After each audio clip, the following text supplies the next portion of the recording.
인천공항에 한 젊은 여성이 도착했습니다. 목에는 금메달이 걸려 있었고 손에는 작은 가방 하나뿐이었습니다. 북한 최고의 체조 선수였습니다. 국제대회에서 메달을 따며 조국의 영광을 드높였던 선수였습니다.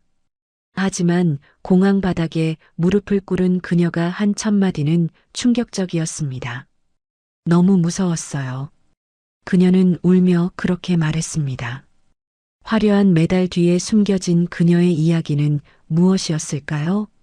왜 그녀는 모든 것을 버리고 이곳에 왔을까요? 지금부터 그 이야기를 들려드리겠습니다. 이 영상이 도움이 되셨다면 구독과 좋아요 부탁드립니다. 여러분의 관심이 더 많은 탈북민들의 진실된 이야기를 전할 수 있는 힘이 됩니다. 그 모든 것은 이렇게 시작되었습니다. 제 이름은 리수진입니다.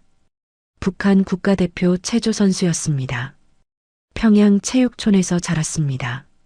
아버지는 체육교관이었고 어머니는 무용수 출신이었습니다. 운동하는 집안이었습니다. 저는 7살 때 체조를 시작했습니다. 유치원에서 재능을 발견했다고 합니다. 몸이 유연하고 균형 감각이 뛰어났다고요. 선생님이 부모님께 말했습니다. 이 아이는 재능이 있습니다. 체조 영재학교에 보내세요. 그렇게 저는 평양 체육영재학교에 입학했습니다. 북한 최고의 체육 인재들이 모이는 곳이었습니다. 체조, 탁구, 축구, 유도, 각 종목의 천재들이 모여 있었습니다. 저는 체조반에 들어갔습니다. 처음에는 신기했습니다. 평균대를 걷고 철봉을 잡고 공중제비를 도는 게 재미있었습니다. 선생님들도 칭찬해 주셨습니다. 수진이는 잘하네. 금메달감이야. 부모님도 자랑스러워 하셨습니다. 하지만 그건 처음뿐이었습니다. 본격적인 훈련이 시작되면서 모든 게 달라졌습니다. 아침 6시에 일어나 저녁 9시까지 훈련했습니다. 하루 15시간이었습니다. 주말도 없었고 명절도 없었습니다. 훈련은 가혹했습니다. 평균대에서 떨어지면 다시 올라가야 했습니다. 100번이고 1000번이고 완벽할 때까지 반복했습니다. 손에 물집이 잡히고 터졌습니다. 발목이 삐고 무릎이 시큰거렸습니다. 하지만 쉴 수 없었습니다. 코치님이 무서웠습니다. 김 코치라는 분이었습니다. 50대 남자였는데 목소리가 컸습니다. 실수하면 소리를 질렀습니다. 뭐 하는 거야? 다시. 귀가 멍멍했습니다. 10살 때 처음 맞았습니다. 평균대에서 연속으로 3번 떨어졌습니다.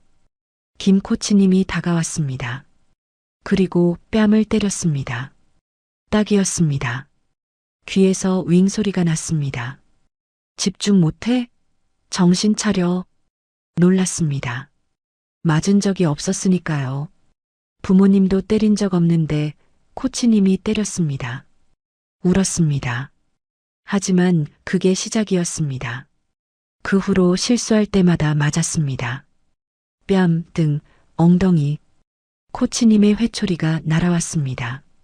다른 아이들도 마찬가지였습니다. 체조반에 15명이 있었는데 모두 맞았습니다. 어떤 아이는 얼굴에 멍이 들어 있었고 어떤 아이는 다리를 절었습니다. 하지만 아무도 말하지 않았습니다. 말하면 더 맞으니까요. 밥도 제대로 못 먹었습니다. 체조 선수는 몸무게를 유지해야 했습니다. 저는 키가 155cm였는데 몸무게는 40kg을 넘으면 안 됐습니다. 조금이라도 찌면 혼났습니다. 식단은 통제됐습니다. 아침에 옥수수죽 한 그릇, 점심에 밥 반 공기와 채소, 저녁에 다시 옥수수죽. 고기는 한 달에 한두 번밖에 못 먹었습니다. 항상 배가 고팠습니다. 훈련하느라 체력은 많이 쓰는데 먹는 건 적었습니다. 12살 때 처음으로 국내 대회에 나갔습니다. 평양체육관에서 열린 청소년 체조대회였습니다. 김정은 원수님도 오신다는 소문이 있었습니다. 긴장했습니다. 평균대 종목에서 연기했습니다. 음악에 맞춰 평균대 위를 걸었고 공중제비를 돌았고 완벽하게 착지했습니다. 관중들이 박수를 쳤습니다. 심사위원들도 고개를 끄덕였습니다. 결과가 나왔습니다. 금메달이었습니다. 제 목에 메달이 걸렸습니다. 평생 처음으로 받는 메달이었습니다. 기뻤습니다. 부모님도 기뻐하셨습니다. 코치님도 웃으며 칭찬해 주셨습니다. 잘했어, 수진아. 하지만 그 기쁨도 잠시였습니다. 다음 날부터 훈련은 더 가혹해졌습니다. 너는 이제 금메달리스트야. 더 잘해야 해. 국제대회도 나가야지. 김 코치님의 기대가 커졌습니다. 압박도 커졌습니다. 15살 때 국가대표가 됐습니다. 북한 체조 국가대표팀에 선발된 겁니다. 자랑스러웠습니다. 하지만 동시에 두려웠습니다. 국가대표는 더 힘들다는 걸 알았으니까요. 국가대표 숙소로 갔습니다. 평양 체육촌 안에 있는 기숙사였습니다. 방 하나에 4명이 살았습니다. 침대, 책상, 옷장, 최소한만 있었습니다. 창문 밖으로는 훈련장이 보였습니다. 같은 방 선배들이 있었습니다. 언니들이었습니다. 18살, 20살. 나이가 더 많았습니다. 그들도 국가대표였습니다. 첫날 밤 한 언니가 제게 조용히 말했습니다. 수진아, 여기서는 절대 실수하지 마. 국가대표는 더 무서워. 왜요, 언니? 여기서는 맞는 게 기본이야. 그보다 더한 것도 있어. 조심해. 언니의 목소리가 떨렸습니다. 저는 무슨 말인지 몰랐습니다. 하지만 곧 알게 됐습니다. 훈련은 지옥이었습니다. 하루 18시간씩 훈련했습니다. 새벽 5시에 일어나 밤 11시에 잤습니다. 쉬는 시간은 식사 시간뿐이었습니다. 그것도 30분씩만요. 실수하면 바로 체벌이었습니다.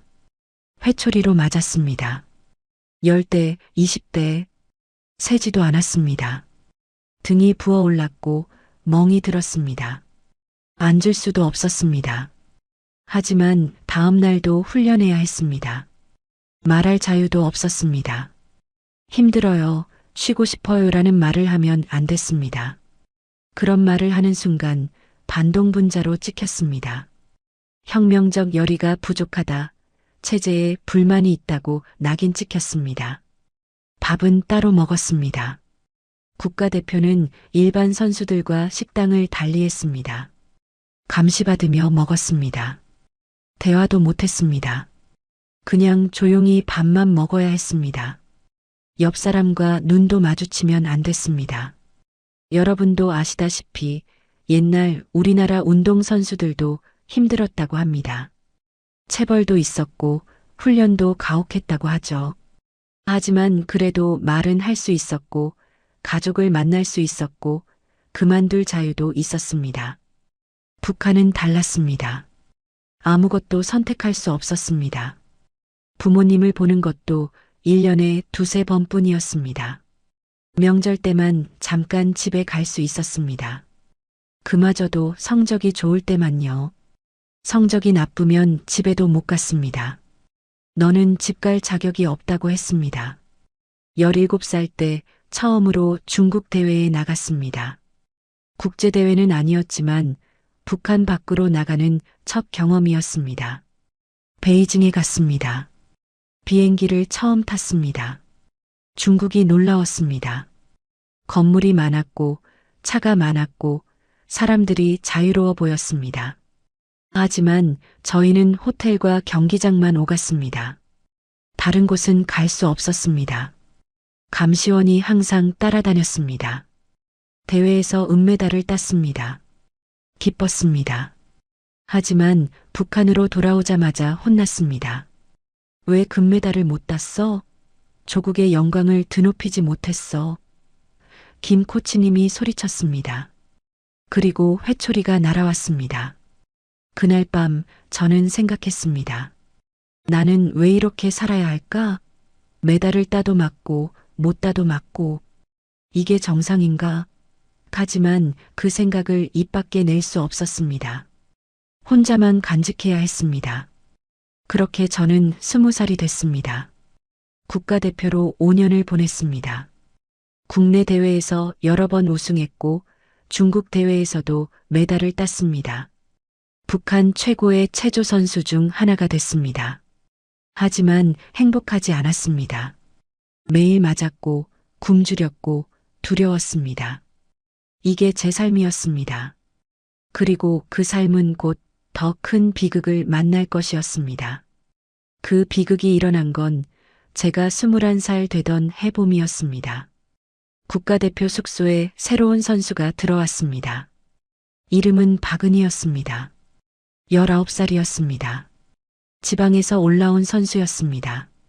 재능이 뛰어나다고 소문난 아이였습니다. 은희는 밝았습니다. 처음 왔을 때 웃으며 인사했습니다. 안녕하세요, 선배님들. 잘 부탁드려요. 오랜만에 보는 밝은 얼굴이었습니다. 국가대표 숙소에서는 웃는 얼굴을 보기 힘들었으니까요. 하지만 그 밝음은 오래가지 않았습니다. 훈련이 시작되자 은희도 우리처럼 변했습니다. 웃음이 사라졌고 눈빛이 어두워졌습니다. 매일 맞았고 매일 울었습니다. 은희는 마루운동 선수였습니다. 춤을 추듯 연기하는 종목이었습니다. 아름다웠습니다. 하지만 김 코치님은 만족하지 못했습니다. 표현력이 부족해. 더 크게 움직여. 매일 소리를 질렀습니다. 한 달이 지나고 2달이 지났습니다. 은희는 점점 말라갔습니다. 원래 마른 몸인데 더 말랐습니다. 뼈가 앙상했습니다. 밥을 거의 못 먹었습니다. 코치님이 살을 빼라고 했으니까요. 어느 날 밤 은희가 저에게 조용히 말했습니다. 언니, 저 너무 힘들어요. 집에 가고 싶어요. 눈물을 흘렸습니다. 저는 은희를 안았습니다. 참아야 해. 우리 다 그래. 하지만 제 말도 공허했습니다. 3개월째 되던 날 은희에게 선발전이 있었습니다. 다음 달 국제대회에 나갈 선수를 뽑는 거였습니다. 은희는 필사적으로 준비했습니다. 이번에 잘하면 인정받을 수 있다고 생각했습니다. 선발전 날이었습니다. 은희가 마루운동을 시작했습니다. 음악이 흘렀고 은희가 춤을 췄습니다. 앞공중제비, 뒤공중제비, 회전. 동작들이 이어졌습니다. 저는 옆에서 지켜봤습니다. 그런데 마지막 동작에서 실수가 났습니다. 착지할 때 균형을 잃었습니다. 비틀거렸습니다. 넘어지지는 않았지만 완벽하지 않았습니다. 음악이 끝났습니다. 은희는 숨을 헐떡였습니다. 김 코치님이 다가왔습니다. 표정이 굳어 있었습니다. 뭐 하는 거야? 마지막을 그렇게 망쳐? 은희는 고개를 숙였습니다. 죄송합니다. 죄송하다고 되는 거야? 코치님이 회초리를 들었습니다. 그리고 은희의 등을 때렸습니다. 1대, 2대, 3대. 계속 때렸습니다. 은희는 소리를 내지 않았습니다. 이를 악물고 참았습니다. 엎드려. 코치님이 소리쳤습니다. 은희는 바닥에 엎드렸습니다. 팔 굽혀 펴기 100개. 은희는 시작했습니다. 1, 2, 3.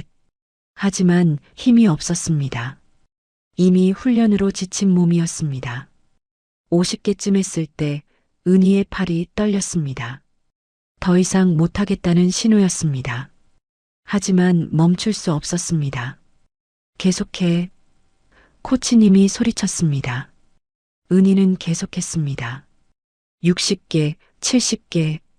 은희의 얼굴이 창백해졌습니다. 땀이 비 오듯 흘렀습니다. 손이 떨렸습니다. 계속 안 하면 200개로 늘린다. 은희는 악을 썼습니다. 80개째 은희가 쓰러졌습니다.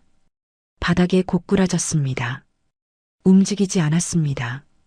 저는 깜짝 놀랐습니다. 은희야. 달려갔습니다. 은희의 얼굴을 봤습니다. 눈을 감고 있었습니다. 일어나. 꾀병 부리지 마. 코치님이 소리쳤습니다. 하지만 은희는 일어나지 않았습니다. 저는 은희의 손목을 잡았습니다. 맥박이 약했습니다. 코치님, 이상해요. 병원에 가야 할 것 같아요. 그제야 코치님도 당황했습니다. 뭐가 이상해? 다른 선수들도 모였습니다. 모두 놀란 표정이었습니다. 코치님이 은희를 흔들었습니다. 야, 일어나. 하지만 은희는 반응이 없었습니다. 급하게 병원으로 갔습니다. 구급차가 왔고 은희를 실었습니다. 저도 따라갔습니다. 병원에서 응급실로 들어갔습니다. 의사들이 달려왔습니다. 1시간을 기다렸습니다. 초조했습니다. 은희가 괜찮을까? 걱정됐습니다. 의사가 나왔습니다. 표정이 심각했습니다. 환자 상태가 좋지 않습니다. 극심한 영양실조와 탈수 중입니다. 그리고요? 제가 물었습니다. 의사는 한숨을 쉬었습니다. 내부 장기에 타박상이 있습니다. 오래된 상처들이에요. 계속 맞았던 것 같은데. 제 가슴이 철렁 내려앉았습니다. 살 수 있나요? 의사는 고개를 저었습니다. 최선을 다하겠습니다만 장담할 수 없습니다. 그날 밤 은희는 중환자실에 있었습니다. 의식을 회복하지 못했습니다. 이틀 후 은희가 깨어났습니다. 하지만 상태는 좋지 않았습니다. 말을 제대로 못했습니다. 몸도 움직이지 못했습니다. 뇌에 문제가 생긴 것 같았습니다. 일주일 후 은희는 운동을 그만두게 됐습니다. 더 이상 선수 생활을 할 수 없다는 판정이 났습니다. 은희의 부모님이 왔습니다. 딸을 데리러 왔습니다. 어머니는 울고 있었습니다. 은희를 보러 갔습니다. 병실에 누워 있었습니다. 여전히 의식이 흐렸습니다. 은희야. 제가 손을 잡았습니다. 은희가 눈을 떴습니다. 저를 봤습니다. 그리고 작은 목소리로 말했습니다. 언니, 저 이제 자유로운 거예요? 그 말을 듣는 순간 저는 울었습니다. 자유. 은희에게 자유는 선수 생활을 그만두는 것이었습니다. 더 이상 맞지 않는 것, 더 이상 훈련하지 않는 것. 그게 자유였습니다. 은희는 고향으로 돌아갔습니다. 그 후로 소식을 듣지 못했습니다. 어떻게 살고 있는지 모릅니다. 하지만 아마도 힘들 겁니다. 국가대표를 그만둔 선수는 좋은 대우를 받지 못하니까요. 은희가 떠난 후 숙소 분위기가 달라졌습니다. 모두 두려워했습니다. 나도 저렇게 될 수 있구나 하는 생각이 들었습니다. 실수하면 성적이 나쁘면 우리도 쓰러질 수 있었습니다. 저는 밤마다 은희를 생각했습니다. 처음 왔을 때 밝게 웃던 모습, 힘들다고 울던 모습, 병실에 누워있던 모습, 모든 게 제 머릿속에 남아 있었습니다. 이게 정상인가? 처음으로 그런 의문이 들었습니다. 운동선수가 운동하다가 죽을 수도 있다는 게 이게 정상인가? 우리는 왜 이렇게 살아야 하나? 하지만 그 의문을 말할 수 없었습니다. 입 밖에 내는 순간 저도 은희처럼 될 수 있었습니다.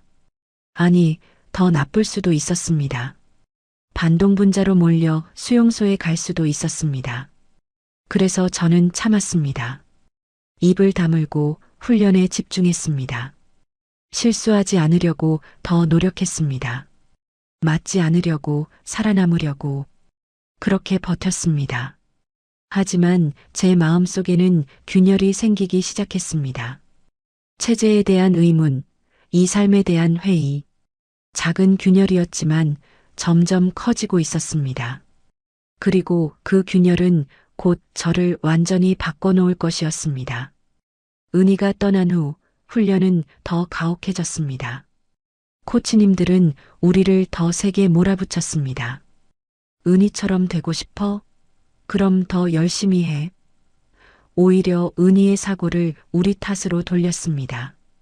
우리가 약해서 그렇다고, 정신력이 부족해서 그렇다고 말했습니다.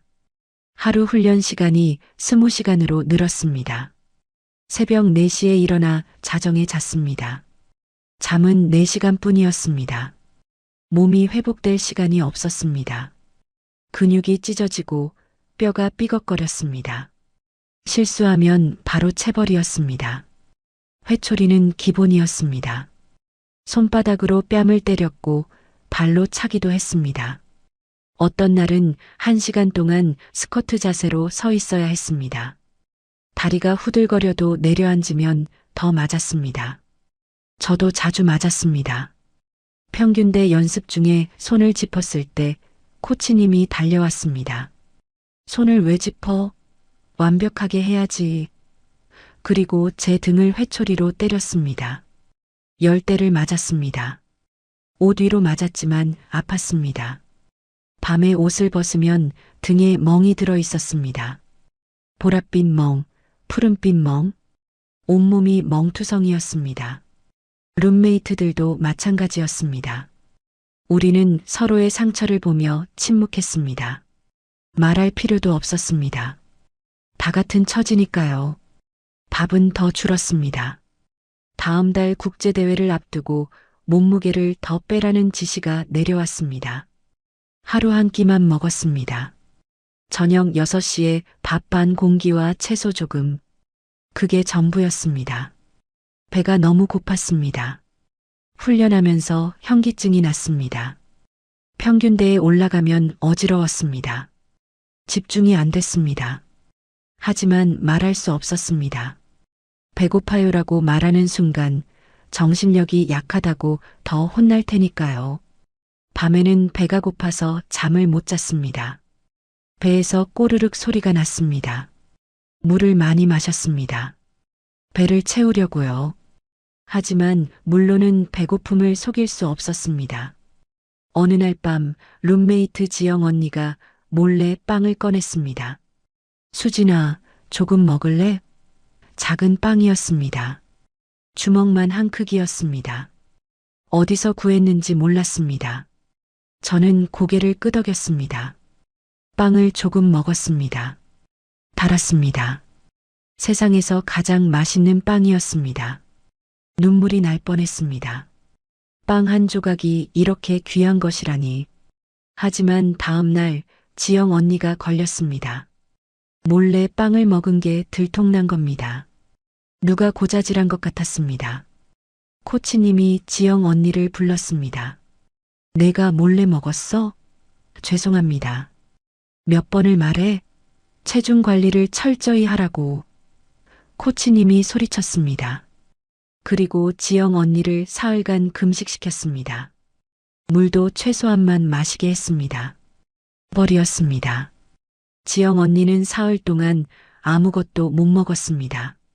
훈련은 계속해야 했습니다. 언니는 비틀거렸습니다. 얼굴이 창백했고 입술이 갈라졌습니다. 보기 힘들었습니다. 하지만 우리는 도와줄 수 없었습니다. 말할 자유가 없었습니다. 우리는 코치님과 대화할 수 없었습니다. 일방적으로 지시를 받을 뿐이었습니다. 이렇게 해, 저렇게 해, 다시 명령만 있었습니다. 훈련 중에 다치는 일도 많았습니다. 발목을 삐고 손목이 붓고 무릎이 아팠습니다. 하지만 쉴 수 없었습니다. 다쳤다고? 그 정도는 참아야지. 진통제 먹고 계속해. 진통제를 먹고 훈련했습니다. 통증을 참으며 연기했습니다. 어떤 날은 손가락이 탈골됐습니다. 철봉을 잡다가 손가락이 꺾인 겁니다. 아팠습니다. 손가락이 이상한 방향으로 꺾여 있었습니다. 코치님, 손가락이. 보여줬더니 코치님이 그냥 손가락을 잡아당겼습니다. 뚝 소리가 났습니다. 다시 제자리로 들어갔습니다. 이 정도는 괜찮아.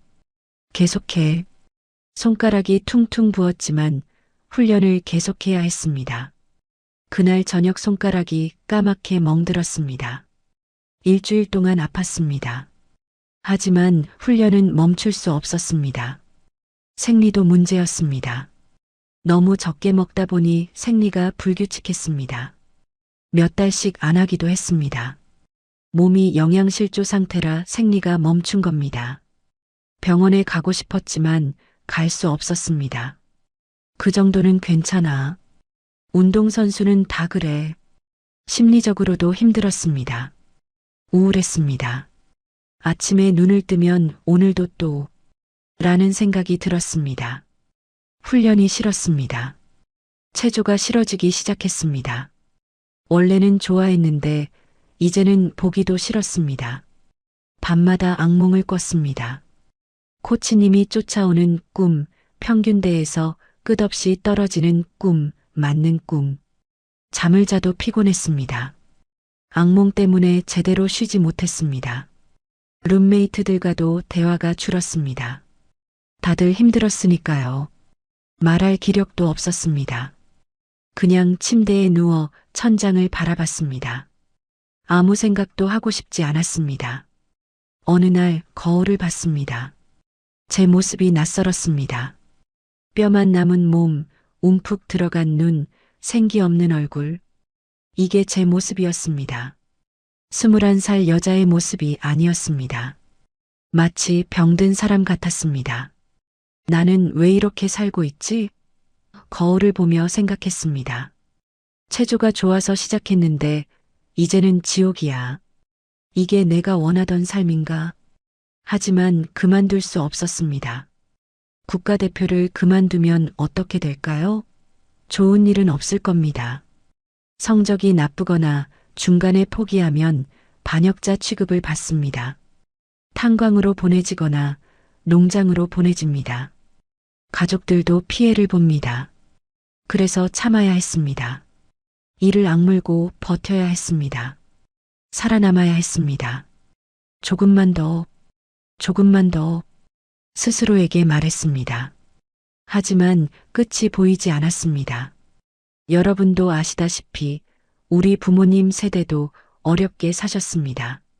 가난했고 힘들었습니다. 하지만 그래도 희망은 있었습니다. 열심히 하면 나아질 거라는 희망이요. 북한은 달랐습니다. 아무리 열심히 해도 나아지지 않았습니다. 오히려 더 힘들어졌습니다. 한 달이 지나고 두 달이 지났습니다. 저는 점점 지쳐갔습니다. 육체적으로도 정신적으로도 한계에 다다르고 있었습니다. 이러다 나도 은희처럼 쓰러지는 거 아닐까? 그런 생각이 들었습니다. 어느 날 코치님이 발표했습니다. 다음 달에 국제대회가 있다. 루마니아에서 열리는 유럽컵이야. 수진이, 내가 나가. 제 이름을 불렀습니다. 저는 고개를 끄덕였습니다. 네, 알겠습니다. 루마니아, 유럽, 처음 가보는 곳이었습니다. 긴장됐지만 동시에 조금 기대됐습니다. 북한을 벗어날 수 있다는 것, 다른 세상을 볼 수 있다는 것, 그게 유일한 위안이었습니다. 하지만 저는 몰랐습니다. 그 대회가 제 인생을 완전히 바꿔놓을 거라는 걸요. 그곳에서 제가 본 것들이 제 선택을 바꿔놓을 거라는 걸요. 루마니아로 가는 날이 왔습니다. 평양공항에서 출발했습니다. 저 말고도 3명의 선수가 더 있었습니다. 모두 국가대표였습니다. 체조, 탁구, 유도.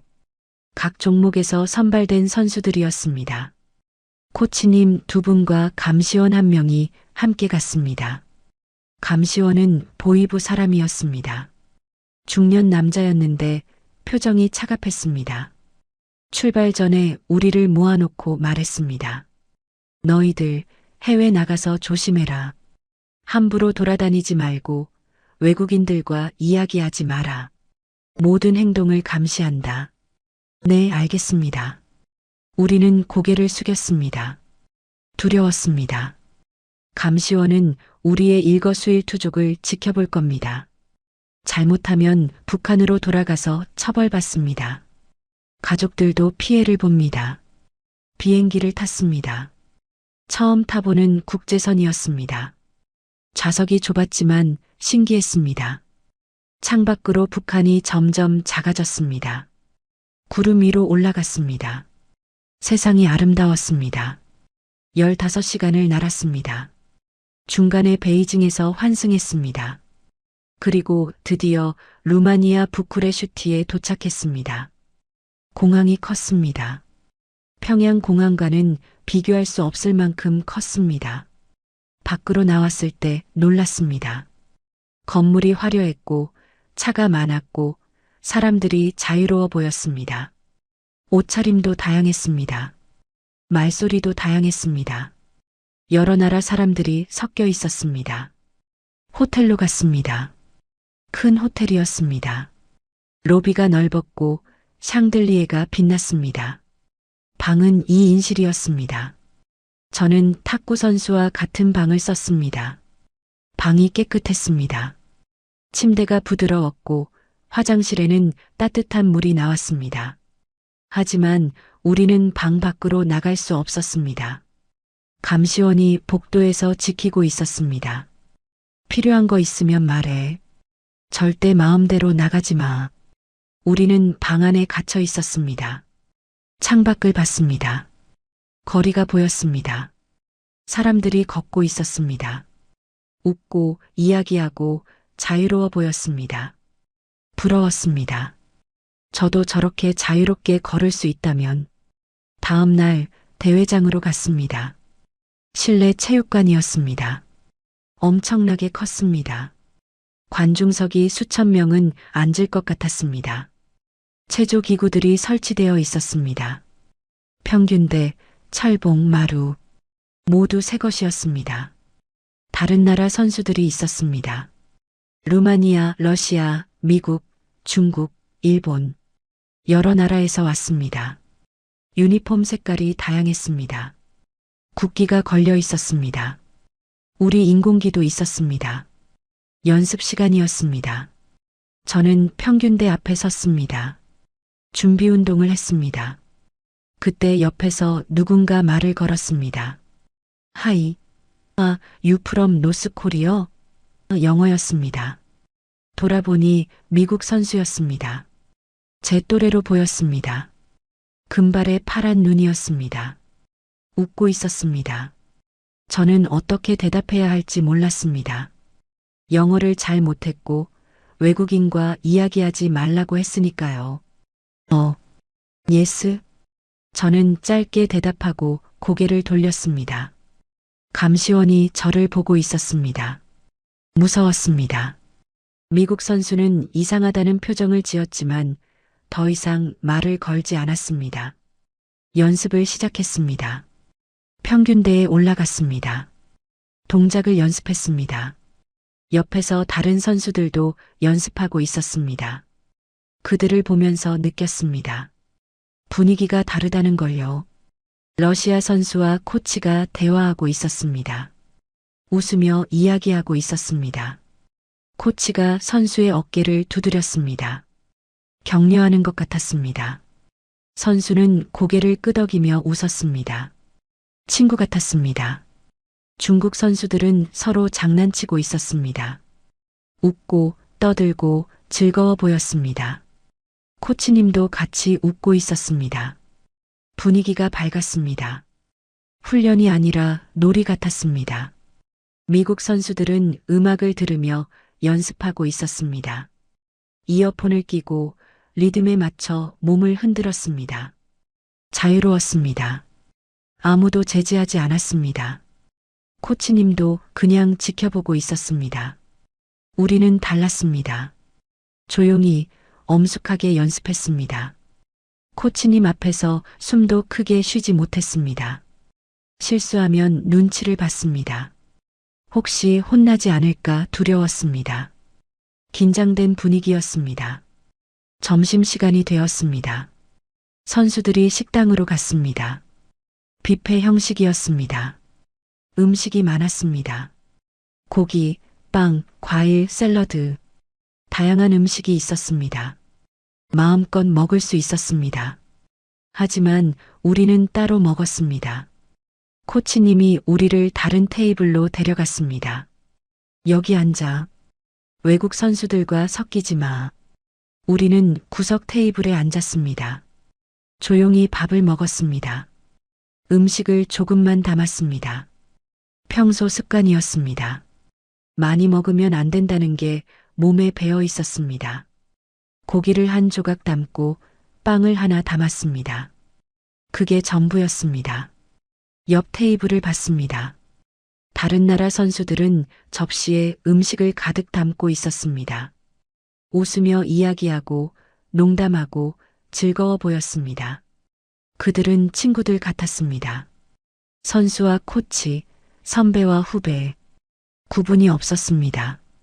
러시아 선수 한 명이 넘어졌습니다. 실수로 의자에 걸려 넘어진 겁니다. 음식이 쏟아졌습니다. 저라면 겁먹었을 겁니다. 코치님께 혼났을 겁니다. 하지만 그곳은 달랐습니다.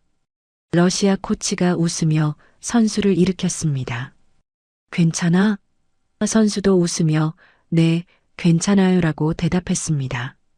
다른 선수들도 웃었습니다. 심각하게 받아들이지 않았습니다. 그냥 실수였을 뿐이었습니다. 저는 그 모습을 보며 충격받았습니다. 실수해도 괜찮다고? 혼나지 않는다고? 제 세계관이 흔들렸습니다. 저희는 조금만 실수해도 맞았습니다. 하지만 저들은 실수를 용서받았습니다. 오후에 다시 연습했습니다. 저는 평균대 옆에서 쉬고 있었습니다. 그때 미국 선수가 다가왔습니다. 아까 그 금발 선수였습니다. 손에 초콜릿을 들고 있었습니다. Want some? 저에게 초콜릿을 건넸습니다. 저는 당황했습니다. 받아야 하나? 거절해야 하나? 감시원이 보고 있지는 않나? 주위를 살폈습니다. 다행히 감시원은 멀리 있었습니다. 생크유. 저는 조심스럽게 초콜릿을 받았습니다. 미국 선수는 웃었습니다. YOUR이 good at balance beam. I watched you. 생크유. 저는 또 짧게 대답했습니다. 더 이야기하고 싶었지만 할 수 없었습니다. 미국 선수는 자기 자리로 돌아갔습니다. 저는 초콜릿을 받습니다. 예쁘게 포장되어 있었습니다. 몰래 주머니에 넣었습니다. 나중에 혼자 먹으려고요. 그날 밤 호텔방에서 초콜릿을 먹었습니다. 달았습니다. 북한에서는 먹어본 적 없는 맛이었습니다. 녹으면서 입안에 퍼졌습니다. 행복했습니다. 초콜릿 하나가 이렇게 행복을 줄 수 있다니. 하지만 동시에 슬펐습니다. 저는 초콜릿 하나에 이렇게 감동하는데 다른 선수들은 당연하게 먹고 있었습니다. 그들에게는 일상이었지만 저에게는 특별한 거였습니다. 이 차이가 슬펐습니다. 둘째 날 경기가 시작됐습니다. 저는 평균대 종목에 나갔습니다. 긴장했습니다. 실수하면 안 됐습니다. 코치님께 혼날 테니까요. 북한의 명예를 지켜야 했습니다. 음악이 흘렀습니다. 저는 평균대에 올라갔습니다. 연기를 시작했습니다. 앞으로 걷고 뒤로 걷고 공중제비를 돌고 완벽하게 해냈습니다. 마지막 착지도 성공했습니다. 박수가 터졌습니다. 관중들이 환호했습니다. 점수가 나왔습니다. 높은 점수였습니다. 은메달권이었습니다. 안도했습니다. 잘했습니다. 시상식이 있었습니다. 저는 은메달을 받았습니다. 금메달은 러시아 선수가 받았습니다. 동메달은 중국 선수였습니다. 우리는 시상대에 올라갔습니다. 인공기가 올라갔습니다. 애국가가 흘렀습니다. 그 순간 저는 복잡한 감정을 느꼈습니다. 자랑스러웠습니다. 메달을 땄으니까요. 하지만 동시에 공허했습니다. 나는 이게 행복한가? 스스로에게 물었습니다. 대답은 없었습니다. 시상식이 끝나고 선수들이 서로 축하했습니다. 금메달 받은 러시아 선수가 저에게 다가왔습니다. 컨그레철레이션즈. 웃으며 포옹했습니다. 저는 어색했지만 포옹을 받았습니다. 중국 선수도 축하해줬습니다. 미국 선수도 엄지를 치켜들었습니다. 다들 친절했습니다. 진심으로 축하해주는 것 같았습니다. 경쟁자지만 친구였습니다. 그들을 보며 생각했습니다. 나도 저렇게 살 수 있을까? 웃으며 운동하고 친구를 사귀고 자유로울 수 있을까? 부러웠습니다. 간절히 부러웠습니다. 그날 밤 저는 결심했습니다. 다음 국제대회에 꼭 다시 나가겠다고. 그리고 그때는 용기를 내보겠다고. 무엇을 할지는 몰랐지만 뭔가 바꿔야 한다고 생각했습니다. 하지만 그 결심이 저를 어디로 이끌지 저는 아직 몰랐습니다. 북한으로 돌아왔습니다. 하지만 저는 더 이상 예전의 수진이가 아니었습니다. 루마니아에서 본 것들이 머릿속을 떠나지 않았습니다. 웃는 선수들, 자유로운 분위기, 따뜻한 포옹. 밤마다 그 장면들이 떠올랐습니다. 나도 저렇게 살고 싶다. 그 생각이 점점 커졌습니다. 훈련은 계속됐습니다. 여전히 가혹했고, 여전히 맞았고, 여전히 배고팠습니다. 하지만 이제는 달랐습니다. 참을 수 있는 한계를 넘어선 것 같았습니다. 이렇게 평생 살 수는 없어. 확신이 들었습니다. 한 달 후 코치님이 발표했습니다. 내년 봄에 프랑스에서 세계선수권 대회가 있다. 거기 나갈 선수를 뽑는다. 세계선수권 대회. 가장 큰 대회였습니다. 올림픽 다음으로 중요한 대회였습니다. 그 순간 저는 결심했습니다. 저 대회에 나가야 해. 그리고 그때 탈북하는 거야. 처음으로 구체적인 계획을 세우기 시작했습니다. 두려웠지만 동시에 희망이 생겼습니다. 선발전이 석 달 후였습니다. 그때까지 최고의 컨디션을 만들어야 했습니다. 반드시 뽑혀야 했습니다. 이번이 아니면 기회가 없을 것 같았습니다. 22살이면 선수 생활도 얼마 남지 않았습니다. 저는 더 열심히 훈련했습니다. 이전보다 더 집중했습니다. 코치님이 놀랄 정도였습니다. 수진이 요즘 왜 이렇게 열심히 해? 프랑스 대회에 꼭 나가고 싶어서요.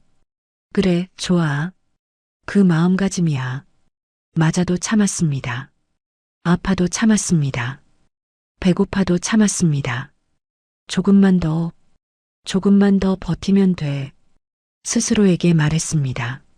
목표가 생기니 견딜 수 있었습니다. 끝이 보이니 희망이 생겼습니다. 밤에는 계획을 세웠습니다. 프랑스에 가면 어떻게 해야 할까? 감시원을 어떻게 피할까? 한국 대사관은 어디에 있을까? 혼자서 조용히 생각했습니다. 누구에게도 말할 수 없었습니다. 2달이 지났습니다. 제 실력은 눈에 띄게 좋아졌습니다. 평균대에서 더 이상 떨어지지 않았습니다. 동작도 완벽해졌습니다. 코치님도 만족했습니다. 수진이, 내가 이렇게 잘할 줄 몰랐어. 계속 이렇게 해. 하지만 몸은 한계였습니다. 너무 무리했습니다. 무릎이 계속 아팠습니다. 손목도 붓기 시작했습니다. 하지만 쉴 수 없었습니다. 선발전까지 한 달밖에 남지 않았으니까요. 진통제를 먹으며 버텼습니다. 매일 아침 진통제 2알, 저녁에 2알. 하루 4알씩 먹었습니다. 그렇게라도 해야 훈련할 수 있었습니다. 코치님도 알았지만 말리지 않았습니다. 참고 해. 선수는 원래 그래. 선발전 일주일 전 큰일이 생겼습니다. 평균대 연습 중에 발목을 삐었습니다. 점프 후 착지할 때 발목이 꺾인 겁니다. 아, 소리가 나왔습니다. 바닥에 주저앉았습니다. 발목이 퉁퉁 부었습니다. 걸을 수도 없었습니다. 병원에 갔습니다. 의사가 엑스레이를 찍었습니다. 인대가 늘어났어요. 최소 2주는 쉬어야 해요. 2주요? 그럼 선발전을. 선발전은 포기하세요. 지금 무리하면 평생 후유증이 남아요. 의사의 말이었습니다. 하지만 저는 고개를 저었습니다. 아니요, 해야 해요. 꼭 나가야 해요. 하지만 제발요, 주사라도 놓아주세요. 의사는 한숨을 쉬었습니다. 알겠어요. 하지만 진짜 위험해요. 그리고 진통주사를 놓았습니다. 일시적으로 통증을 없애는 거였습니다. 하지만 근본적인 치료는 아니었습니다. 주사를 맞고 훈련을 계속했습니다. 발목을 보호대로 감았습니다. 아팠지만 참았습니다. 이번 기회를 놓치면 안 돼. 이를 악물고 버텼습니다. 선발전 당일이었습니다. 긴장했습니다. 국가대표 후보 10명이 모였습니다. 3명만 선발되는 거였습니다. 경쟁이 치열했습니다. 제 차례가 왔습니다. 평균대에 올랐습니다. 발목이 아팠지만 표정에 드러내지 않았습니다. 음악이 시작됐습니다. 연기를 시작했습니다. 완벽하게 해냈습니다. 모든 동작을 실수 없이 했습니다. 착지할 때 발목에 통증이 왔지만 참았습니다. 웃으며 인사했습니다. 심사위원들이 고개를 끄덕였습니다. 결과가 나왔습니다. 저는 1등이었습니다. 3명 중 첫 번째로 선발됐습니다. 기뻤습니다. 눈물이 날 뻔했습니다. 해냈습니다. 프랑스에 갈 수 있었습니다. 코치님이 축하해 주셨습니다. 수진아, 잘했어. 프랑스에서 금메달 따오자. 네, 코치님. 최선을 다하겠습니다. 하지만 제 마음속에는 다른 계획이 있었습니다. 그날 밤 저는 생각했습니다. 정말 할 수 있을까? 정말 탈북할 수 있을까? 두려웠습니다. 들키면 끝입니다. 가족들도 위험해집니다. 부모님, 오빠 모두 처벌받을 겁니다. 하지만 이대로는 살 수 없었습니다. 이렇게 평생 맞으며 굶주리며 자유 없이 살 수는 없었습니다. 미안해요, 부모님. 하지만 저도 살고 싶어요. 마음속으로 사과했습니다. 다음 날부터 더 열심히 준비했습니다. 겉으로는 프랑스 대회를 준비하는 척했습니다. 하지만 속으로는 탈북을 준비했습니다. 프랑스어를 조금 배웠습니다. 몰래 책을 구해서 읽었습니다. 대사관은 어디 있나요? 도와주세요 같은 문장들을요. 석 달이 지났습니다. 프랑스 대회가 한 달 앞으로 다가왔습니다. 긴장됐습니다. 떨렸습니다. 하지만 결심은 확고했습니다. 반드시 해내겠어. 자유를 찾겠어. 부모님을 만나러 갔습니다. 명절이라 잠깐 집에 갈 수 있었습니다. 어머니가 밥을 차려주셨습니다. 수진아, 많이 먹어. 너무 말랐어. 네, 엄마. 밥을 먹으며 눈물이 났습니다. 이게 마지막 일 수도 있었습니다. 엄마, 아빠 사랑해요. 갑자기 말했습니다. 부모님이 놀랐습니다. 왜 갑자기? 그냥 말하고 싶어서요. 부모님을 꼭 안았습니다. 미안해요. 저를 용서해 주세요. 오빠도 만났습니다. 군복을 입고 왔습니다. 수진아, 프랑스 대회 잘하고 와. 응, 오빠. 고마워. 오빠의 손을 잡았습니다. 안녕, 오빠. 건강해. 집을 나서며 뒤돌아봤습니다. 부모님이 손을 흔들고 계셨습니다. 저도 손을 흔들었습니다. 눈물이 흘렀습니다. 다시 볼 수 있을까? 통일이 되면 볼 수 있을까? 숙소로 돌아왔습니다. 방에 들어가 짐을 쌌습니다. 많이 가져갈 수 없었습니다. 의심받으니까요. 최소한만 챙겼습니다. 옷 한 벌, 작은 사진 한 장. 부모님 사진이었습니다. 사진을 보며 울었습니다. 엄마, 아빠 미안해요. 하지만 저도 행복하고 싶어요. 자유롭게 살고 싶어요. 용서해 주세요. 한 달 후면 프랑스였습니다. 한 달 후면 제 인생이 바뀔 것이었습니다. 두려웠지만 희망이 있었습니다. 할 수 있어. 반드시 해낼 거야. 스스로를 다독였습니다. 그렇게 저는 운명의 날을 기다렸습니다. 2020년 4월, 우리는 프랑스 파리로 출발했습니다. 공항에서 가족들이 배웅 나왔습니다. 부모님, 오빠 모두 손을 흔들었습니다. 잘하고 와. 금메달 따오렴. 저도 웃으며 손을 흔들었습니다. 하지만 마음속으로는 울고 있었습니다. 이게 마지막이야. 비행기에 올랐습니다. 이번에도 감시원이 함께였습니다. 우리 과장이라는 사람이었습니다. 40대 남자였고 표정이 차갑했습니다. 우리를 계속 감시했습니다. 12시간을 날아 파리에 도착했습니다. 샤를 드골 공항이었습니다. 거대했습니다. 루마니아보다 훨씬 컸습니다. 사람들이 붐볐고 여러 나라 언어가 들렸습니다. 호텔로 갔습니다. 시내 중심부에 있는 호텔이었습니다. 방에서 창밖을 보니 에펠탑이 보였습니다. 아름다웠습니다. 하지만 감상할 여유가 없었습니다. 계획을 실행해야 했습니다. 대회는 사흘간 진행됐습니다. 첫째 날은 예선, 둘째 날은 중결선, 셋째 날은 결선이었습니다. 저는 둘째 날에 탈북하기로 계획했습니다. 중결선을 마치고 결선 전날 밤에요. 첫째 날 예선이 시작됐습니다. 대회장은 파리 베르시 체육관이었습니다. 거대한 경기장이었습니다. 수천 명의 관중이 있었습니다. 세계 각국에서 온 선수들로 가득했습니다. 저는 평균대 종목에 나갔습니다. 긴장했지만 잘했습니다. 실수 없이 연기를 마쳤습니다. 9.1점을 받았습니다. 중결선 진출이었습니다. 코치님이 만족했습니다. 좋아, 수진아. 내일도 잘하자. 그날 밤 저는 잠을 이루지 못했습니다. 내일이면 모든 게 바뀝니다. 두려웠습니다. 떨렸습니다. 하지만 되돌릴 수 없었습니다. 이미 결심했습니다. 둘째 날 아침이 밝았습니다. 중결선 날이었습니다. 평소처럼 준비했습니다.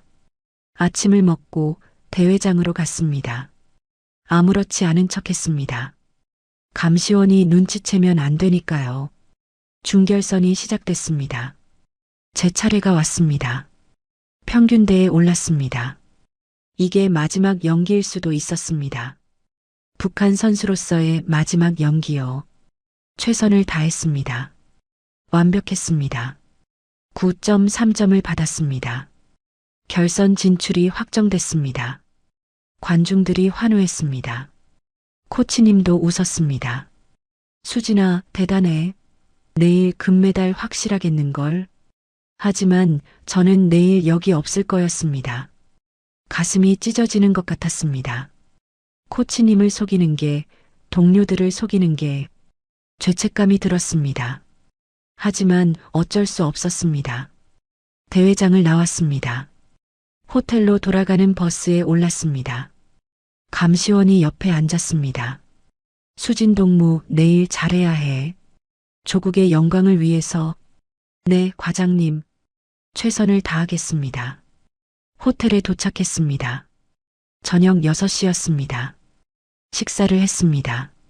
평소보다 조금 더 먹었습니다. 앞으로 언제 먹을지 모르니까요. 코치님이 내일 경기 있는데 너무 많이 먹지 말라고 했지만 저는 계속 먹었습니다. 식사 후 방으로 돌아왔습니다. 룸메이트 혜진 언니와 함께였습니다. 수진아, 피곤하지? 일찍 자자. 네, 언니. 하지만 잘 수 없었습니다. 계획을 실행해야 했습니다. 밤 9시 저는 화장실에 간다고 했습니다. 작은 가방을 들고 나왔습니다. 옷 한 벌과 부모님 사진이 들어 있었습니다. 금방 올게. 혜진 언니에게 말했습니다. 언니는 고개를 끄덕였습니다. 복도로 나왔습니다. 조용했습니다. 엘리베이터를 탔습니다. 로비로 내려갔습니다. 심장이 터질 것 같았습니다. 들키면 끝입니다. 로비를 지나 밖으로 나왔습니다. 파리의 밤거리였습니다. 불빛이 환했습니다. 사람들이 걸어 다녔습니다. 자유로워 보였습니다. 저도 곧 저렇게 될 거였습니다. 택시를 잡았습니다. 손을 들었더니 택시가 섰습니다. 탔습니다. 운전사에게 말했습니다. AMBASSAD 디코이 2SUD 실부 플라티 한국 대사관으로 가주세요. 연습한 프랑스어였습니다. 운전사는 고개를 끄덕였습니다. 출발했습니다. 차창 밖으로 파리가 지나갔습니다. 에펠탑이 보였고 센강이 보였습니다. 아름다웠습니다. 하지만 감상할 여유가 없었습니다. 지금쯤 들켰을까? 걱정됐습니다. 혜진 언니가 제가 없는 걸 알아챘을까요? 감시원이 찾고 있을까요? 등골이 오싹했습니다. 하지만 돌아갈 수 없었습니다. 20분쯤 지났을 때 택시가 섰습니다. CESTICI. 여기에요. 건물이 보였습니다. 태극기가 걸려 있었습니다. 대한민국 국기였습니다. 눈물이 났습니다. 택시비를 냈습니다. 북한에서 가져온 유로였습니다. 몰래 준비한 거였습니다. 차에서 내렸습니다. 대사관 앞에 섰습니다. 밤 10시였습니다. 문을 두드렸습니다. 경비원이 나왔습니다.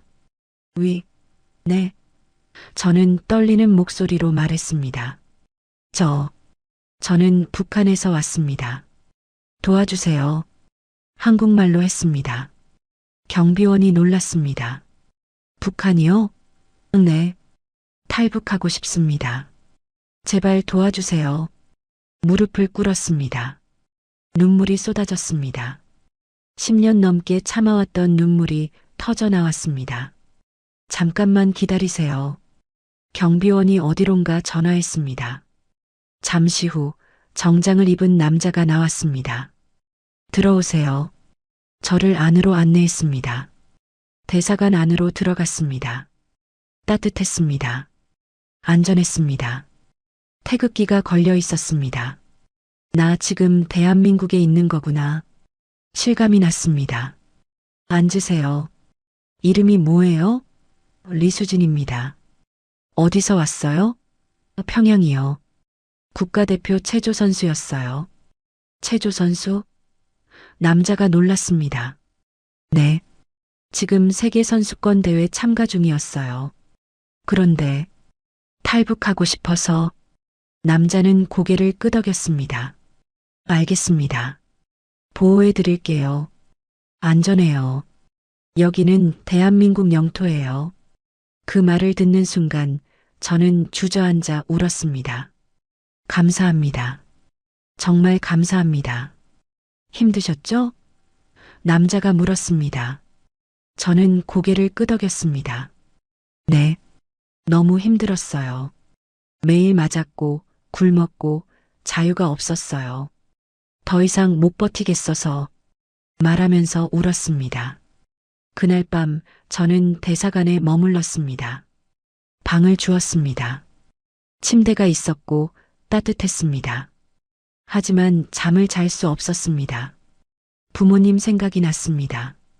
엄마, 아빠 미안해요. 다음 날 아침 뉴스가 났습니다. 북한 체조 선수 파리에서 탈북 제 사진이 나왔습니다. 전 세계가 알게 됐습니다. 북한도 알았을 겁니다. 부모님도, 오빠도, 코치님도 모두 알았을 겁니다. 죄책감이 들었습니다. 가족들이 처벌받을 거라는 생각에 가슴이 아팠습니다. 하지만 되돌릴 수 없었습니다. 이미 선택했습니다. 이제 앞으로 나아가야 했습니다. 대사관 직원이 말했습니다. 일주일 후에 한국으로 보내드릴게요. 비행기 티켓을 준비할게요. 정말요? 네, 인천으로 가실 거예요. 대한민국으로요. 일주일을 대사관에서 보냈습니다. 안전했지만 불안했습니다. 북한이 저를 찾을까봐, 프랑스 경찰이 저를 돌려보낼까봐. 하지만 대사관 직원들이 안심시켜줬습니다. 안전해요. 걱정하지 마세요. 일주일 후 드디어 한국행 비행기를 탔습니다. 대한민국으로 가는 거였습니다. 자유의 나라로요. 창밖을 보며 생각했습니다. 나 정말 자유로워지는 거야. 12시간을 날아 인천국제공항에 도착했습니다. 대한민국 땅이었습니다. 비행기에서 내렸습니다. 공항 직원들이 기다리고 있었습니다. 환영합니다, 수진 씨. 그 순간 저는 무너졌습니다. 바닥에 무릎을 꿇고 울었습니다. 십몇 년간 참아왔던 모든 감정이 터져나왔습니다. 공포, 슬픔, 안도, 기쁨. 모든 게 섞여 있었습니다. 직원이 다가와 물었습니다. 괜찮으세요? 첫마디 해보시겠어요? 저는 울먹이며 말했습니다. 너무 무서웠어요. 그게 제가 대한민국에서 한 첫마디였습니다. 인천공항에서 울고 난 후 저는 병원으로 갔습니다. 건강검진을 받아야 했습니다. 의사들이 제 몸을 검사했습니다. 엑스레이를 찍고 피를 뽑고 여러 검사를 했습니다. 결과는 충격적이었습니다. 영양실조예요.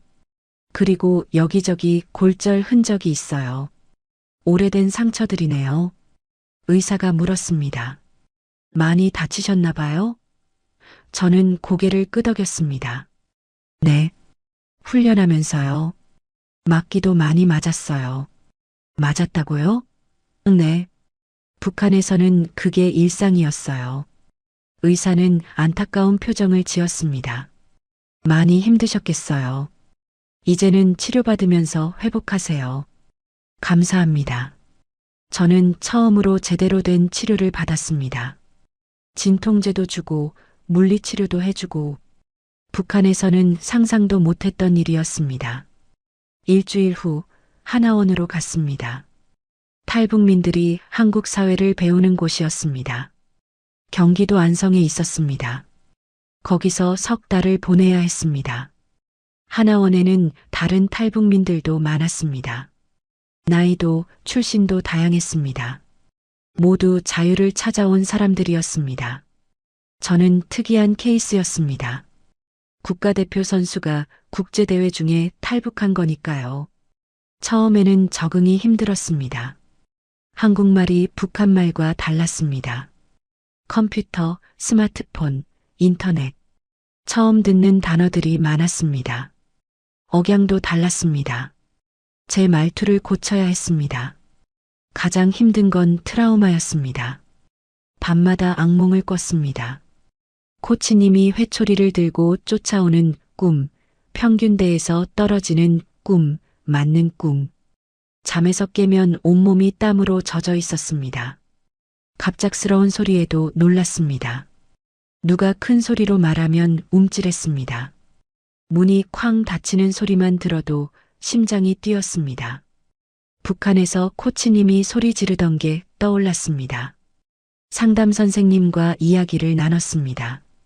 수진 씨, PTSD 증상이 있어요. 외상 후 스트레스 장애요. 그게 뭐예요? 오랫동안 폭력과 학대를 받으면 생기는 거예요. 치료가 필요해요. 치료하면 나아질까요? 저는 불안하게 물었습니다. 시간이 걸리지만 나아질 거예요. 천천히 회복하면 돼요. 선생님은 따뜻하게 말했습니다. 상담을 받기 시작했습니다. 일주일에 2번씩 선생님과 대화를 나눴습니다. 북한에서의 경험을 이야기했습니다. 맞았던 일, 굶주렸던 일, 은희가 쓰러진 일, 모든 걸 털어놨습니다. 말하면서 울었습니다. 많이 힘드셨네요. 하지만 이제는 안전해요. 여기서는 아무도 수진 씨를 때리지 않아요. 선생님의 말이 위로가 됐습니다. 조금씩 마음이 열렸습니다. 하나원에서 여러 가지를 배웠습니다. 한국 사회, 민주주의, 인권, 법률. 북한에서는 배우지 못한 것들이었습니다. 신기했습니다. 이런 세상도 있구나. 컴퓨터도 배웠습니다. 처음 마우스를 잡았을 때가 기억납니다. 어떻게 쓰는 건지 몰랐습니다. 선생님이 가르쳐 줬습니다. 이렇게 클릭하면 돼요. 신기했습니다. 화면에 글자가 나타났습니다. 인터넷도 처음 해봤습니다. 검색창에 체조라고 쳤습니다. 수많은 정보가 나왔습니다. 전 세계 체조 선수들의 영상, 기사, 사진. 모든 게 신기했습니다. 그리고 북한 뉴스도 찾아봤습니다. 제 탈북 기사가 있었습니다. 북한 체조 선수 리수진, 파리에서 자유 찾아 제 사진도 있었습니다. 댓글을 읽었습니다. 용기 있는 선택, 응원합니다. 잘 사세요. 따뜻한 말들이었습니다. 하지만 부모님 생각이 났습니다. 엄마, 아빠는 어떻게 됐을까? 걱정됐습니다. 북한에서는 탈북자, 가족을 처벌한다고 들었습니다. 연좌제 때문에요. 죄책감이 들었습니다. 상담 선생님에게 말했습니다. 부모님이 너무 걱정돼요. 처벌받을까봐. 안타깝지만 어쩔 수 없어요. 하지만 수진 씨가 잘 사는 게 부모님께 드리는 최선의 효도예요. 정말요? 네, 나중에 통일되면 다시 만날 수 있을 거예요. 통일. 그 말을 들으니 조금 위안이 됐습니다. 그래, 통일되면 부모님을 다시 볼 수 있겠지. 희망을 가졌습니다. 석 달이 지나고 하나원을 졸업했습니다. 이제 진짜 한국 사회로 나가는 겁니다. 긴장됐지만 기대도 됐습니다. 정부에서 아파트를 지원해 줬습니다. 서울 노원구에 있는 작은 원룸이었습니다. 아파트에 들어갔을 때의 감동을 잊을 수 없습니다. 작았지만 제 공간이었습니다. 제 집이었습니다. 침대, 책상, 옷장, 작은 부엌, 모든 게 있었습니다. 창문을 열면 서울이 보였습니다. 혼자 살기 시작했습니다. 처음에는 무서웠습니다. 평생 단체 생활만 해서 혼자 있는 게 낯설었습니다. 하지만 점점 익숙해졌습니다. 자유로웠습니다. 아무도 저를 감시하지 않았고 아무도 저를 때리지 않았습니다. 마트에 갔을 때 놀랐습니다. 물건이 넘쳐났습니다. 과일, 야채, 고기, 과자, 음료수, 셀 수 없이 많았습니다. 마음대로 살 수 있었습니다. 제 돈으로요. 북한에서는 상상도 못했던 일이었습니다. 처음에는 뭘 사야 할지 몰랐습니다. 너무 많아서요. 한참을 돌아다니다가 사과를 샀습니다. 빨갛고 큰 사과였습니다. 집에 와서 먹었는데 달았습니다. 눈물이 났습니다. 이렇게 맛있는 사과를 마음대로 먹을 수 있다니. 하지만 적응은 쉽지 않았습니다. 한국 사회는 빨랐습니다. 사람들이 바쁘게 움직였고 모든 게 빨리빨리였습니다. 저는 느렸습니다. 뒤처지는 것 같았습니다. 편의점 알바를 구했습니다. 돈을 벌어야 했으니까요. 정부 지원금만으로는 부족했습니다. 편의점 주인 아주머니가 저를 뽑아줬습니다. 탈북민이라고? 괜찮아. 열심히 하면 돼. 하루 4시간씩 일했습니다.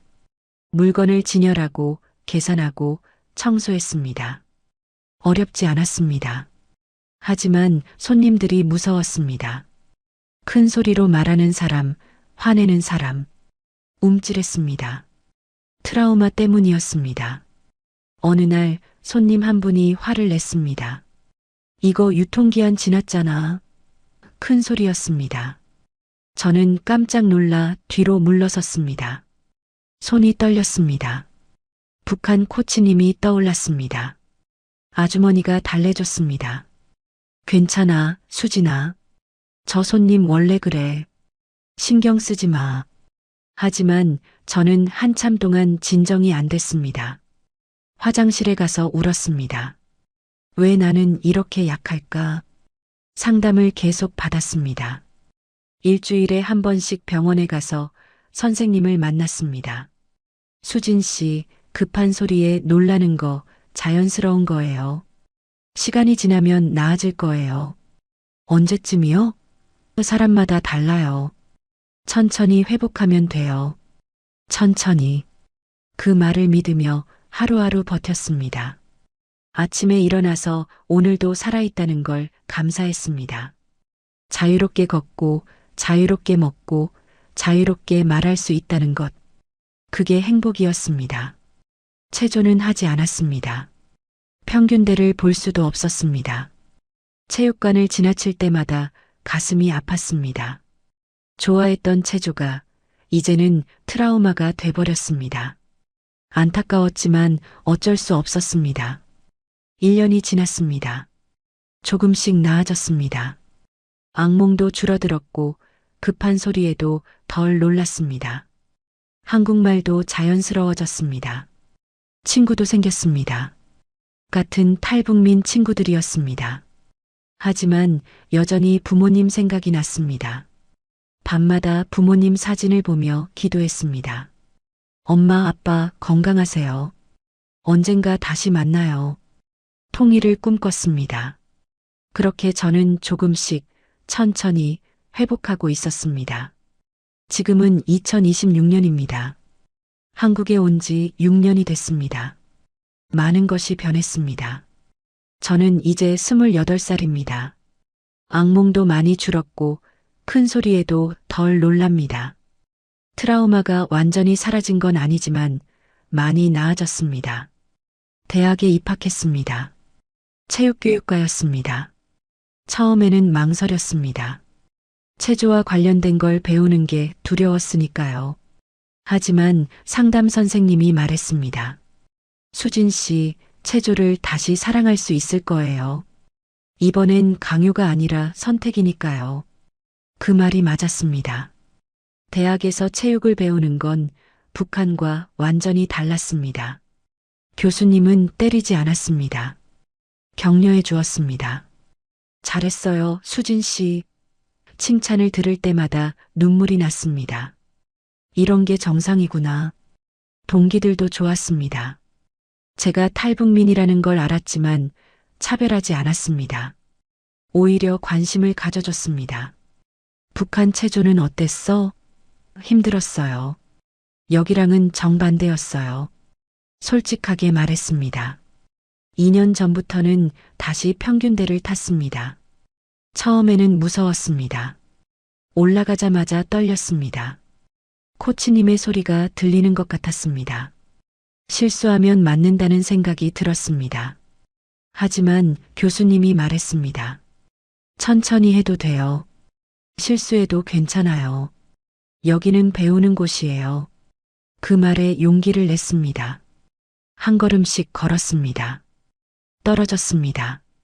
하지만 아무도 소리 지르지 않았습니다. 다시 올라갔습니다. 또 떨어졌습니다. 3번째, 4번째, 계속 시도했습니다. 그리고 5번째에 성공했습니다. 평균대를 끝까지 걸었습니다. 동기들이 박수를 쳤습니다. 수진아, 대단해. 그날 저는 울었습니다. 기쁜 눈물이었습니다. 나 아직도 할 수 있구나. 체조를 사랑할 수 있구나. 잃어버린 사랑을 되찾은 기분이었습니다.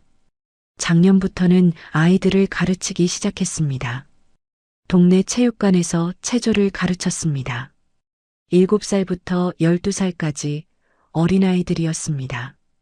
처음 가르칠 때 다짐했습니다. 절대 때리지 않겠어.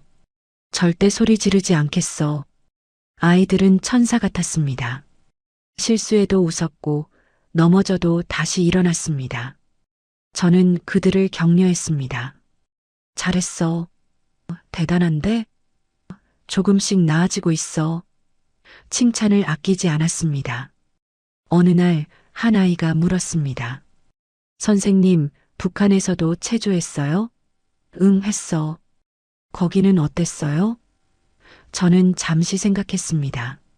뭐라고 말해야 할까? 힘들었어. 선생님들이 무서웠고 실수하면 혼났어. 하지만 선생님은 너희들한테 그러지 않을 거야. 너희는 자유롭게 체조하면 돼. 아이가 웃었습니다. 네, 선생님. 그 순간 저는 깨달았습니다. 제가 겪은 고통이 헛되지 않았다는 걸요. 이제 저는 아이들에게 다른 방식을 보여줄 수 있었습니다. 폭력이 아닌 사랑으로, 강요가 아닌 격려로. 방송에도 나갔습니다. 탈북민 이야기를 다루는 프로그램이었습니다. 파리에서 자유를 찾은 체조선수 제 이야기를 했습니다. 폭력, 굶주림, 두려움. 모든 걸 솔직하게 말했습니다. 방송이 나간 후 많은 분들이 연락을 주셨습니다. 감동받았어요. 용기에 박수를 보냅니다. 잘 사세요. 따뜻한 말들이었습니다. 어떤 분은 딸이 체조를 하는데 절대 때리지 않겠다고 다짐했어요 라고 하셨습니다. 북한에 있는 선수들을 위한 단체도 만들었습니다. 자유체조라는 이름이었습니다. 북한 체육 선수들의 인권 문제를 알리는 단체였습니다. 저 혼자는 아니었습니다. 다른 탈북 체육인들과 함께했습니다. 우리는 국제기구에 호소했습니다. 북한 선수들이 폭력에 시달리고 있습니다. 도와주세요. 목소리를 냈습니다. 작은 목소리였지만 포기하지 않았습니다. 부모님 생각은 여전히 많이 납니다. 특히 명절이면 더 그립습니다. 설날, 추석, 가족들이 모이는 날이면 저는 혼자였습니다. 부모님 사진을 보며 절을 올렸습니다. 엄마, 아빠 건강하시죠? 딸 잘 살고 있어요. 북한에 있는 동료들도 생각납니다. 혜진 언니, 지영 언니. 그들은 어떻게 지낼까요? 아직도 맞으며 훈련하고 있을까요? 가슴이 아팠습니다. 제가 탈북한 후 그들이 처벌받지는 않았을까? 통일을 꿈꿉니다. 통일이 되면 부모님을 다시 만날 수 있을 겁니다. 고향 평양에도 갈 수 있을 겁니다. 그리고 북한 선수들을 만나 말해주고 싶습니다. 이제는 안전해. 자유롭게 운동해도 돼. 작년에는 한국 국적을 취득했습니다. 대한민국 국민이 됐습니다. 주민등록증을 받았을 때 울었습니다. 나는 이제 대한민국 사람이구나. 자랑스러웠습니다. 올림픽 꿈도 있습니다. 한국 대표로 올림픽에 나가고 싶습니다. 북한 선수로는 못 이룬 꿈을요. 이번에는 자유롭게, 행복하게, 웃으면서 경기하고 싶습니다. 쉽지 않겠지만 노력하고 있습니다. 여러분께 말씀드리고 싶습니다. 북한에는 저 같은 선수들이 많습니다. 화려한 메달 뒤에 숨겨진 고통이 있습니다. 폭력, 굶주림, 두려움. 그들은 자유가 없습니다. 그리고 탈북민들을 따뜻하게 맞아주시길 부탁드립니다. 우리는 자유를 찾아온 사람들입니다. 같은 민족입니다. 조금 다를 뿐 같은 한국 사람입니다. 폭력은 절대 정당화될 수 없습니다. 운동선수라고 해서 맞아도 되는 게 아닙니다. 성적이 나쁘다고 해서 굶겨도 되는 게 아닙니다. 모든 사람은 존중받을 권리가 있습니다. 여러분도 아시다시피 옛날 우리나라도 체육계 폭력이 있었습니다. 하지만 지금은 많이 나아졌습니다. 변했습니다. 북한도 변해야 합니다. 언젠가는 변할 거라고 믿습니다. 저는 앞으로도 계속 목소리를 낼 겁니다. 북한 선수들을 위해서, 자유를 위해서, 인권을 위해서, 그리고 언젠가 통일이 되면 저는 북한으로 돌아가 아이들을 가르치고 싶습니다. 사랑으로, 격려로, 자유롭게. 인천공항에서 했던 첫 마디를 기억합니다. 너무 무서웠어요. 정말 무서웠습니다. 10년 넘게 두려움 속에서 살았습니다. 하지만 이제는 다릅니다. 이제는 자유롭습니다. 이제는 행복합니다. 제 이야기가 누군가에게 희망이 되길 바랍니다. 폭력 속에서 사는 사람들에게, 탈북을 꿈꾸는 사람들에게, 자유를 갈망하는 모든 사람들에게 희망을 잃지 마세요. 반드시 나아질 날이 옵니다. 부모님께 마지막으로 말씀드리고 싶습니다. 엄마, 아빠, 딸은 잘 살고 있어요. 행복해요. 꿈을 찾았어요. 언젠가 다시 만나요. 통일된 조국에서, 자유로운 땅에서. 그때까지 건강하세요. 감사합니다. 저를 받아준 대한민국에, 도와주신 모든 분들에게, 그리고 이 이야기를 들어주신 여러분께 진심으로 감사드립니다. 자유 만세, 대한민국 만세.